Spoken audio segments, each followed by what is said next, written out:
Welcome to Happy Talks with Dr. Alice and Donovan.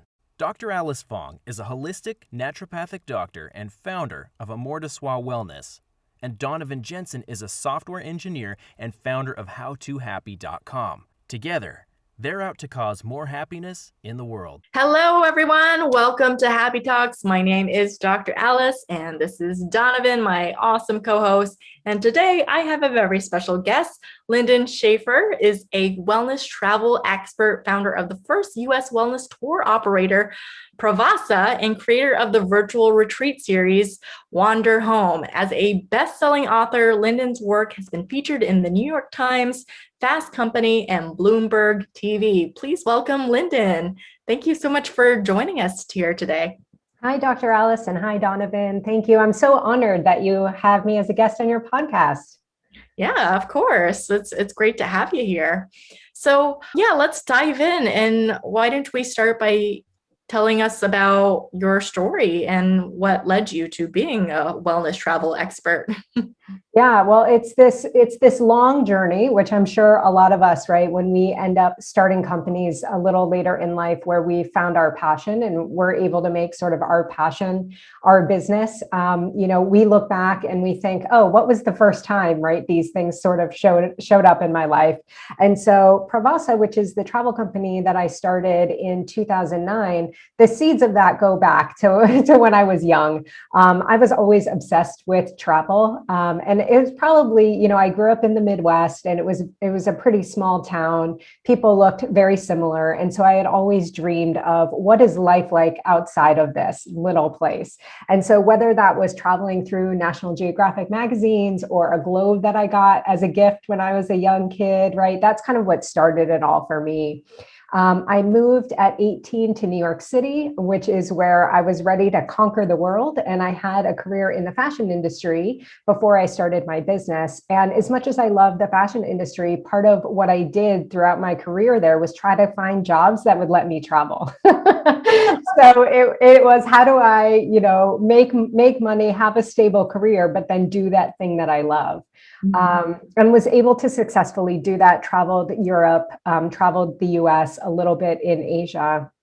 And in 2008, it was kind of a colliding of all these different things that were happening at the same time. I'm sure you remember the financial collapse in 2008. And I was working in retail, in wholesale and retail in a luxury segment of the marketplace. So we were definitely hit with all of that.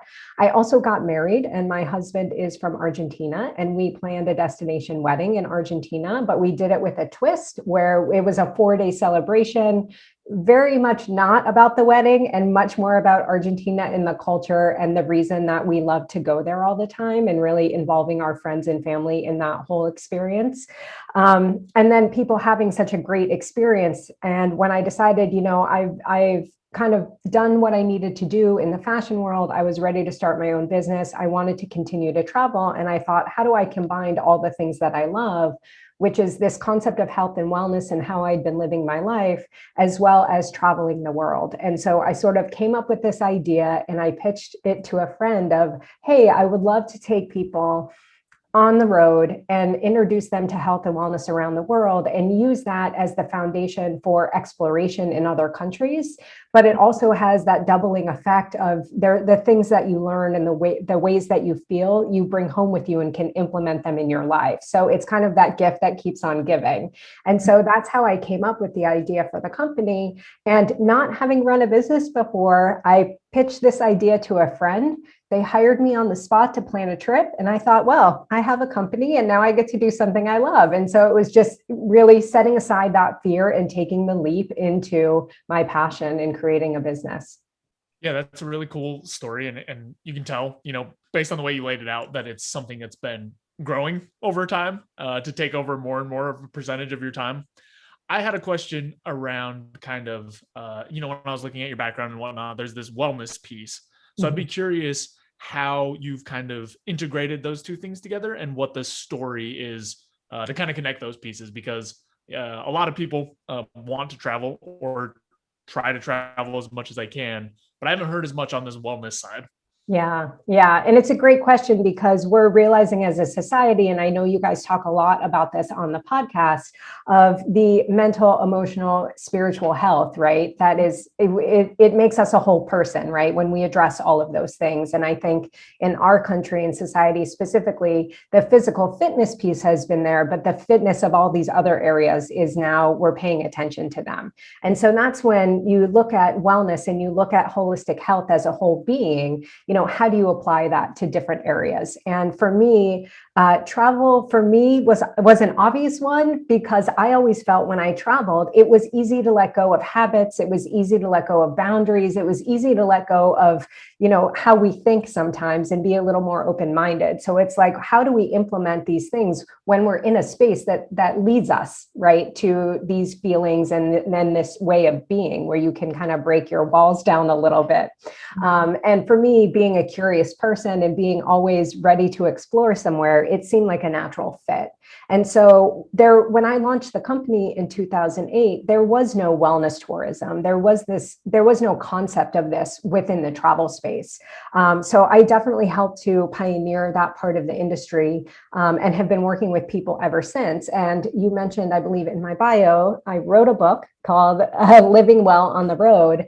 And it's because people started to ask me, like, how do these mesh together, right? And how like when you talk about health and wellness, which is such a broad category, what does it look like? So whether that's mindfulness and meditation, whether it's community, whether it's being out in nature, right? A lot of times when people travel, they get so excited to go to a place, and as we should, right? We're experiencing something new, we get vacation, right? All of those kind of happy feelings. But a lot of times people travel to a place and you can miss the complete essence of the place without kind of grounding into whether it's the society, whether it's what's happening around you, whether it's the beauty of a space, because you're trying to like check things off your list, right? If you've ever been somewhere that has very famous things, you could be running here and there. I'll never forget one of the times when I was in Paris and everyone that I was with wanted to go to the Louvre, but they were closing soon. So we literally had 45 minutes and we ran through the whole place to like see the 5 amazing things, right? But can I tell you anything else about that Louvre experience? Not at all. So when it comes to traveling with health and wellness in mind, it's really about slowing down. It's really about being intentional, and it's really about getting more out of an experience. And so this type of travel, it's a mindset, right? And so that means also it looks different for everybody. And there's tons of practical things we can talk about on how to do this for yourself. But for some people who are really into, let's say, meditation, what my company and I suggest is if that's something that keeps you grounded and keeps you focused, start every day of your vacation doing that. Because what it's going to do, it's going to ground you into the space that you're in. It's going to keep you focused in the part of the world that you're in.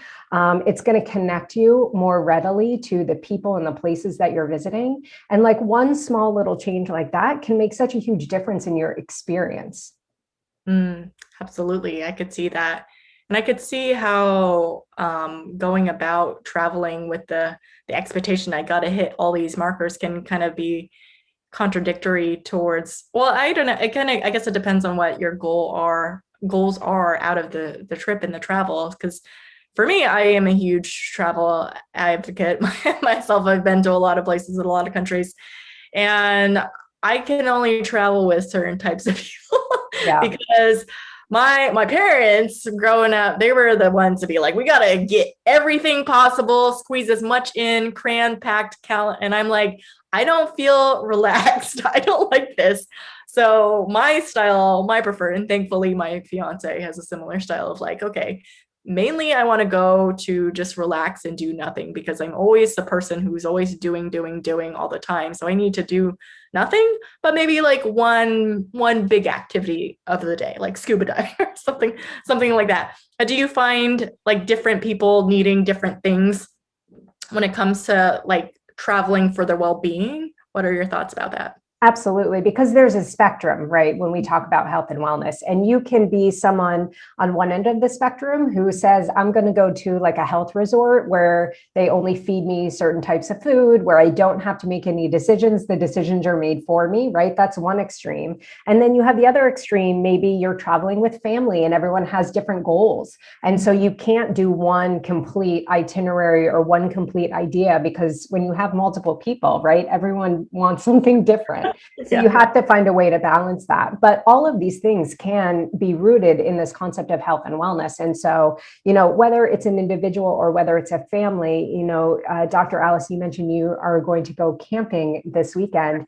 Maybe that's something like this idea of being in nature, that everyone, if you're traveling, let's say with a family group, everyone has that as a touch point, right? Of yes, nature can mean different things, but everyone agrees like time in nature is going to be something amazing. And so the way that we have worked with clients in the past when we're planning travel for them is to focus on that thing, right? What is one thing that they can all come together on that will touch on this concept of health and well-being, and that will show them the place that they're in? Because, let's say you're in Japan and you nature is your thing. So we'll take you through the bamboo gardens there, right? Or maybe you're in India, and culture and community, which is super strong in India, is how you relate and like to address health and well-being. So we can get you invited into people's homes, right? So there's different ways to address all of this, because health and well-being, I mentioned, we're talking emotional, mental, spiritual, physical, right? There's so many different ways to address this, that you have to kind of step back and say, what nourishes me? How do I want to feel, right? You never want to have a vacation and come home feeling like you need a vacation from that vacation, right? because that's sort of the antithesis of the concept of relaxing and rejuvenating. And when it comes to traveling, I think a lot of us have this mindset of we have such a limited time, so we do need to see everything. But in the end, if you look back at some of your favorite vacations, a lot of what you did, that running around, is either a negative memory now, or you can't even remember what you did because you did so many things. And so if you think about it like in that mindset and say, we're going for 7 days, let's plan 5 things that we want to do. And the rest of the time, let's leave it open. Because more times than not, those magical moments and those things that you remember can also come in that free time. Mm-hmm. Yeah, that really maps onto kind of my experience, especially over time. When I was younger, vacations were few and far between. So there was very much this pressure of, we have to get the most out of our vacation, which would a lot of the times, like you were saying, end up getting home and being like, wow, I'm more tired than when I left. And also don't remember a lot of the stuff. And I've found, over time, as I have aged and gotten more autonomy over the way that vacations go, really spreading things out and having some space. And I haven't thought about it this way before, but it was really nice that you mentioned kind of being more intentional about what I want to get out of vacationing. And I think I've done that a little bit naturally, but I can definitely see that as I've done more of that quality of my experience and my overall well-being, again, going back to whether or not I come back feeling refreshed or just drained, has a lot to do with picking some of those things beforehand. And it may or may not be related to how busy it is, but it is mapped to making sure the activities that I've picked out are the ones that I will enjoy. For example, spending some time in nature, as opposed to, the most popular thing to do in this place is this. Sounds terrible, but it's the most popular thing, so I'll go try it. And it really, sometimes it's worth to just go see, just to see what it is. But it really resonated with me when you mentioned kind of being more intentional about what we're trying to get out of a vacation. Mm-hmm. Absolutely. And there's, some tangible examples. And one of the examples that I love to give, because it's such a contrast. And what's fascinating to me is my clients haven't experienced this contrast, but I have, because that's the whole point of running this travel company and planning experiences for people, is I go and I make the mistake, right? And so therefore, when you work with me, you don't have to, I've made the mistakes for you. And so one of the examples I love to talk about was a trip to India that I did. It's one of my favorite places in the world. And I don't know if either of you been there, but I'm sure that you know it's super crowded, right? There is personal space and India is not always available. And the Taj Mahal, right? One of the wonders of the world, and it's on everyone's bucket list. It's something that they want to do. And so my challenge is, how do we take people to this amazing thing that is on everybody's list, that gets super crowded, but make it a pleasant experience? And so the first time I went like anyone else, showed up, walked in, had the experience, which was great. There were so many things that were amazing about it, but it also, the energy, right? It's very chaotic. There's a lot of people rushing in. As a foreigner, the Taj is a pilgrimage site and is very significant to a lot of people for religious reasons and other reasons. So you get domestic people from India all, traveling for weeks, sometimes months, if they're on pilgrimages to get here. Some of them have never seen foreigners before. And so that also is something that you have to recognize in terms of people are going to stop you. They're going to want to take your picture, right? All of those things, which is a fascinating experience unto itself. And so the question I had to ask myself is, if I'm bringing clients back here and I know what the experience is like, how can we do it in a way that's more intentional? How can we do it in a way that people's energy is kind of level and they're prepared to handle all of those things? And so what we did from that point forward, whenever we brought clients, is we work with a company there that was able to find us a private space outside of the grounds of the Taj. And it's this beautiful grassy hill, and the hill overlooks the Taj. So what we do with all of our clients, depending on how many people we're with, or whether it's private or however it's set up, either we have the clients go there first, let's say they're by themselves, and literally just take off your shoes and walk on the grass and look at the Taj and like take that in, right, as a visual meditation, as this beautiful, wonderful thing. And it gives you a second to be quiet. We've also done it with groups where we're there and we take a meditation instructor with us and we sit and we look over the Taj. And again, we do a group meditation together. So whether you're by yourself and just kind of walking around, or whether you're with somebody who's led you in a guided meditation, what it does is, again, it grounds you into the environment that you're in, and it gives you an appreciation from a distance, and it lets you stop and take a breath. From there, you go visit the Taj. And, it's kind of like, without that, you're walking into the Taj, let's say with your energy level at a 5, and you immediately go to an 11, right? If you take time to ground and be intentional about it, you're starting more at a 0 and you're going to a 5. Mm-hmm. And so that makes the entire experience completely different. It's completely different because it's how your nervous system also reacts to all of that. And so that one little simple thing, and it doesn't have to be going into the Taj, it could be going anywhere, right? You could take that advice and apply it practically anywhere and notice the difference. You'll mentally, physically, emotionally, spiritually be in a different place doing something like that versus not doing something like that. Yeah, I could totally see that. I have my own experience when I was in Rome.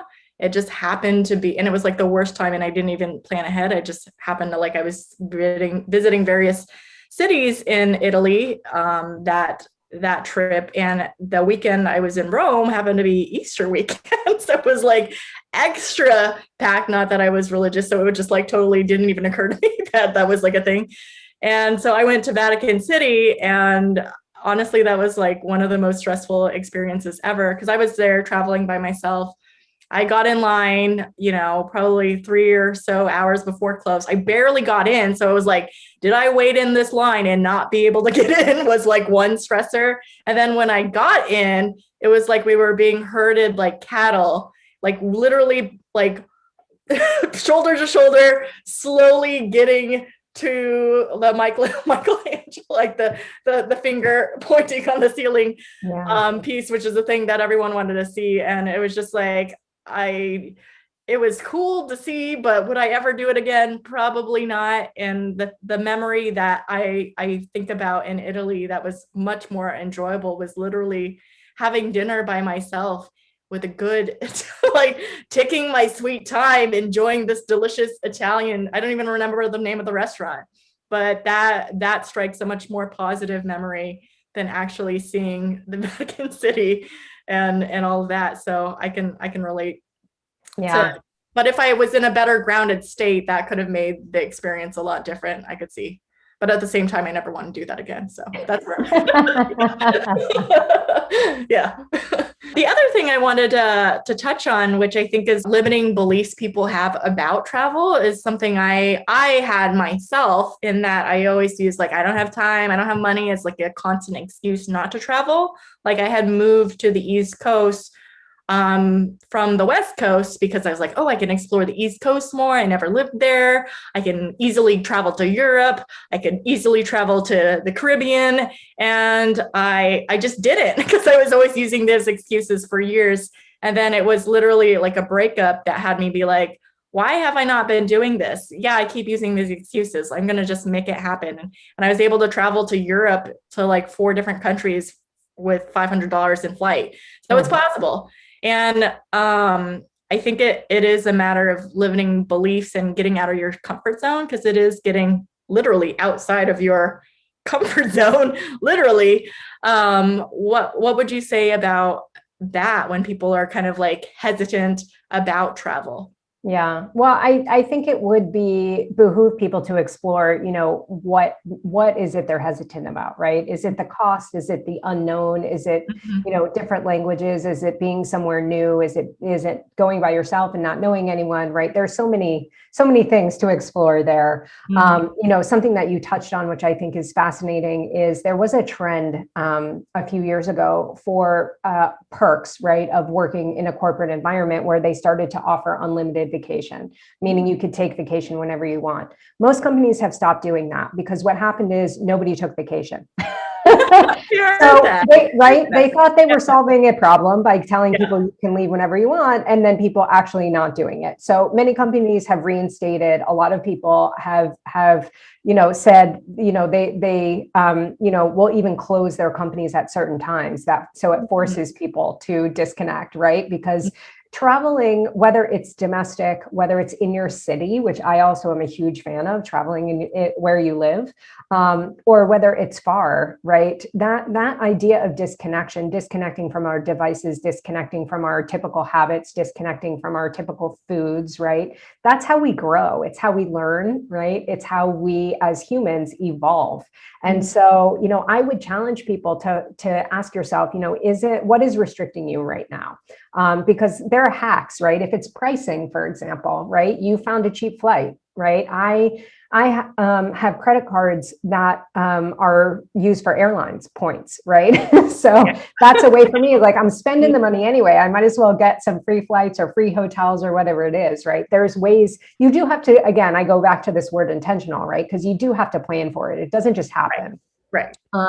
If you have friends, right? Oftentimes there are people in your circle who want to travel that might be feeling the same way as you. So if you think they'd be good travel partners, you could go together. There's also groups out there that focus, whether it is on solo travelers or whether you want to, go with people on a specific adventure, right? You can search for the location, the type of people, the type of company it is. So there are ways to get around all of this. One thing that I was said to me by a client years ago that never even occurred to me, because some of these things I'm kind of like, I'm just going to go. I haven't had too much of that fear. And I was in Thailand with a client, and she said to me, this is the first place I've ever traveled where I can't read the signs, because in Thai script, right, they weren't in English. Right. And I thought to myself, oh, I never even thought of that. And it's because it wasn't on my radar, because I was able to figure it out anyway. And in this day and age, with our smartphone and with Wi-Fi being available everywhere, like, Google Maps is a savior when it comes to that stuff, right? Yeah. So it never even occurred to me that would be an issue for somebody. Yet she said to me, I noticed it, but it hasn't been an issue. So I think that is something else that as humans, we're inclined to do, regardless of what the issue is like, we build up this fear of like, oh, I'm not going to be able to do it, or it's going to be too scary, or it's going to push me out of my comfort zone. When really a lot of that is mentally holding us back, and it's not based in reality, right?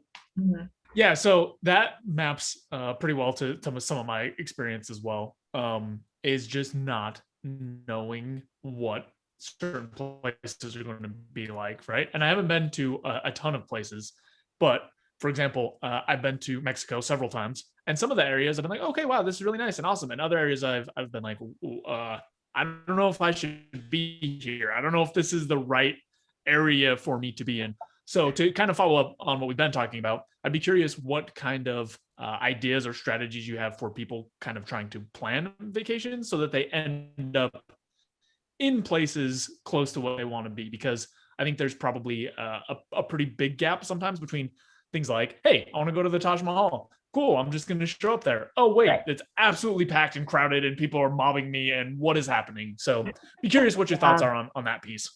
Well, and I think my answer is the same pre-pandemic and post-pandemic, although I stress it more post-pandemic, which is that because each country has its own rules and laws and things change constantly, and they're not always communicated in the best way. My advice is, if you can, work with a travel professional, because 9 times out of 10, the travel professional, you're not going to pay them necessarily more money, right? Because oftentimes travel professionals make their money from the hotels or from the tours or whatever it is, right? It's not like they're upcharging you.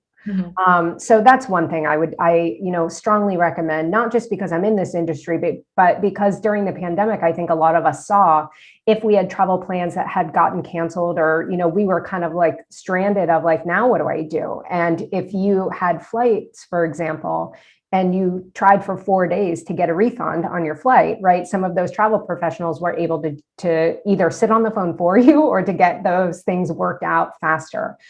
So in this day and age, we also, time is a commodity, right? That we do put value and price on. And so working with someone who's been to these places before and really understands how you want to travel is just going to make your experience so much better. And it's going to save you a lot of time. And whether that's research or whether that's these fears, right? Because you can always, for someone who's been to wherever you're going, they're the perfect person to ask. Like, I'm worried I'm not going to be able to read the signs. What is that about, right? How do I deal with that? So that is definitely, there's people out there these days that are calling themselves travel coaches, right? Just because of that specifically, because you're not the only one who's had these questions or had these thoughts. That's one thing. The other thing that I would say is, if you are wherever you're going, I always love to try to find something local and then talk to the waiters or the bartenders, or, if I'm going shopping, the people who work in the store, because they're the ones that they live there, right? And they also have their pulse on the ground. So if you go to a bar or restaurant that you love, or if you walk into a store and you love the store, chances are the people who are working there probably have similar tastes and thoughts, right, as to what you like. So that's always great to ask local people, like, where should I go? What should I do? And obviously they'll have a little bit of a different perspective, one, because they're local, but two, the other thing to note is, I know we hear these stories, right? But I really want to stress that the majority of people in the world are good people, and the majority of people in the world want to help you. So most of the time, I personally had, in traveling the world for 20 years, I've never had a bad instance. You have to have your street smarts. You have to, keep your wits about you like that. But most of the time people are good. And so to ask for their advice, and to also know, like, it's not like they're telling you things to cause you harm, right? A lot of them too, especially post-pandemic, they're reliant on tourism for some of their economy. And so they're going to make sure that you're happy and safe, right? That is kind of the priority where that's concerned. So that would be my advice for more practical, right? Of getting over those fears and going somewhere. Mm-hmm. I would say there's like a huge growth opportunity in getting outside of your comfort zone. Like, for example, for me, the idea of traveling by myself internationally was just like, oh, that sounds like very uncomfortable. Who am I going to talk to? But honestly, it was a very liberating experience for me, in that it kind of forced me to talk to the locals and actually be more immersed in the countries. Which was really cool. And then I had joined the Facebook group Girls Love Travel and met some random people to be a travel buddy with, that as we did various things together. And it was just such a fun and liberating experience. But on the other side of the going past the discomfort, I could see why maybe Donovan's story about being in Mexico was actually something that happened when me and my brother were in Mexico together. Sort of, I was okay when we were in like a sketch area, which I had no qualms about because I had been to the Dominican Republic and that was sort of like third world country-ish. And I was like, yeah, it was whatever. And my brother was very uncomfortable initially. And I was like, let's just walk to a restaurant. And he was like, not, let's drive. And I was like, it'll be fine. But gradually over time, he was like, okay, actually, it's okay. People are relatively nice, and it all worked out. So yeah. Yeah. And like I said, when you're visiting some of these emerging destinations, right. And it's unfamiliar based on what you know and where you operate in your daily world, right? I think, keeping your wits about you and me as a solo female traveler, right? There's additional concerns that we just have when we're traveling. And so if you can do things like, for me, as much as I try to keep my itinerary open, I also have a plan, and my family, gets my Excel spreadsheets of my trips. They have hotel phone numbers. I always make sure, for me, I try to arrive when it's daylight outside, because things look less scary during the daytime, right? So whether that you're a woman or a family or whatever, that's how it looks. So if you can arrive at your destination in the daytime, so you can get like a lay of the land. If you have hotel reservations for your first night, or even if it's, like an Airbnb or a villa, oftentimes everybody has drivers that they employ, and a lot of those people have been vetted, right? And so, it's been a really long time since I just hailed a taxi, right, at an airport for the first time I've ever been to the country, because these are just simple things that you can do to ensure your comfort level and your safety right from the beginning. Absolutely. That reminds me, when I was in the Dominican Republic, there was a language barrier between me and the Uber driver, but he pulled out his phone and used the app to communicate. And that's how we communicate. I was like, oh, Google Translate is a great tool. If not being able to speak the same language is another barrier potentially. Yeah, and I really liked that piece of advice, to consult someone who is in the industry. And I don't know how well known it is that a lot of the money comes from booking on the other side of things, not from the person trying to book things. Because I know there have been many instances or questions that I've had before travel that someone who just knew the area or had been there would be able to answer quite easily. I personally had no idea how, I don't know where the money comes from. I haven't gotten someone to help me plan travel before. So I think that's probably going to be one of the most useful things that people can do, is just to contact someone who knows what's going on, because then the likelihood that you end up, even if it's not safety, right, just somewhere that's a tourist trap that's 10 times more expensive than it needs to be, which I definitely did several times in Mexico, is much lower. So I think that's going to be really a good piece of information for people to have, as well as it sounds like there are a lot of groups and other places that you can find individuals who are travel minded. And on that note, I'd be curious if you have seen, are there generally places at high travel destinations that you can contact for more information? So by that, I mean, if there's a particular city that you're trying to go, do most of these cities that have decent sized tourism populations also have like information booths? I'm gonna let you talk because they do. They're, it kind of depends. I wouldn't use that as my first option, right? The internet is full of resources. So I would say kind of hang out and get your advice from people who you feel are similar to you, right? Dr. Alice mentioned Girls Love Travel as a Facebook group, which I am also a part of, right? Facebook has tons of groups where it relates to travel, and not only for travel, but for example, Bali pre-pandemic, when the borders were open, was our number one destination. And there are, even within Bali, like the cities in Bali, the cities have their own Facebook groups. So like, get on that Facebook group. You don't have to be a resident, right, to get on that Facebook group, but I'm on that Facebook group and I find out stuff all the time, like great restaurants, bad restaurants, what's happening with COVID rules and testing and, like everything. And it's at such a local level, and it's from the people people who live and operate in that place daily, like that's a great place to start. There's also, because so many people travel these days, obviously Instagram is amazing for travel pictures. So just start to go follow some of the hashtags of the places that you want to visit, because you'll get great advice. Again, you'll have to weed through some of it, right? Unless you're working with a professional that knows all this information, but it's a great place to start. I've happened upon some amazing places just because someone, I had no idea, on the internet, I didn't know them, but they posted these amazing photos and I was like, I want to go see that. And so it gets added to my list. So, the internet is a great resource for all of those things, for sure. Totally. Yes. That's where I have so many places on my bucket list. I'd love to travel. So is there any other tools or tips that you wanted to offer our audience? Yeah. And so, this is coming out at a time where travel soon will be coming back, right? The world will open again.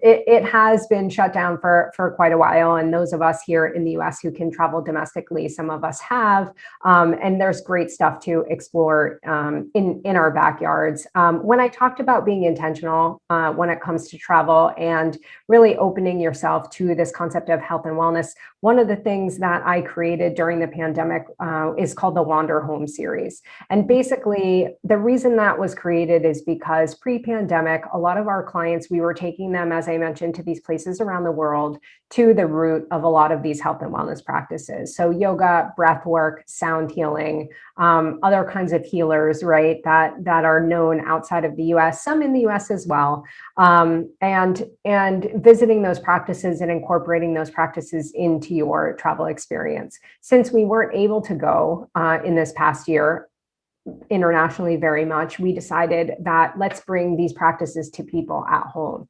And so that's how the Wander Home series came to be. And it was introducing people to these different modalities so that they could begin to become familiar with them, practice them at home. And that way, when travel reopens, you have that foundation that we talked about, right? That foundation of like, oh, I tried the Wander Home series and I love mindful walking. I can do that in the country that I'm going to go to. Or I tried sound healing and I really understand what that's like. And I know the next time I go to Thailand, I can replicate that experience by going to a temple and hearing monks chant, right? So to weave all that in, and that's also something, one, it's going to make it a little less scarier.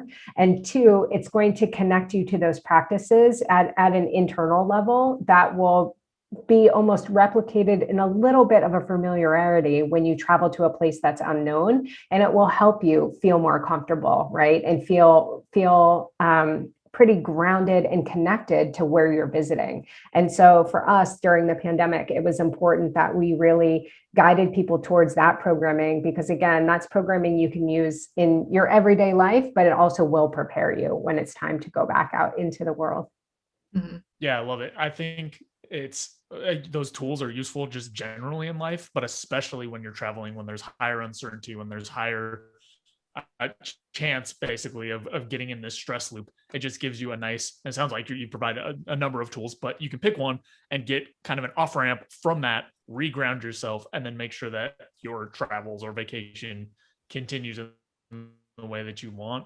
I wish that I had thought about that before, because there have been plenty of times that I've gotten stuck on that loop of just getting more and more stressed out. But remembering and knowing and having practiced something that you can have control over and get some little piece of mindfulness, some little piece of ownership over your space. If you happen to be feeling all these other things, even if you're not, it's still going to be a nice tool. But I could see how that would really change the entire trajectory of your day or maybe your whole trip. Yeah. Totally. Absolutely. Yes. And for anyone in the tuning in, if you're interested, go to wanderhomeseries.com and pravassa.com. Also, those are the same handles on Instagram and any other places they can find you. We're on Facebook. Yeah, I'm not on TikTok at the moment, but maybe. I haven't gotten there yet either. Maybe someday, we'll see. Yeah. Awesome. Check that out if you need some support and bringing some travel to your home so you're more prepared to travel when you are ready to get out back into the world. Awesome. Linden, thank you so much for being on our show. It's great to have you. Thank you, Donovan and Dr. Alice. It was such a pleasure. Thanks for watching. If you enjoyed the video, please take a second to subscribe, as it really helps out a lot.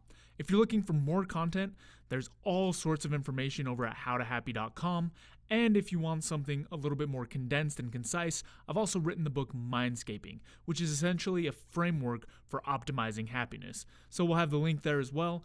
And that's all I've got. Thanks again. I'll see you next time.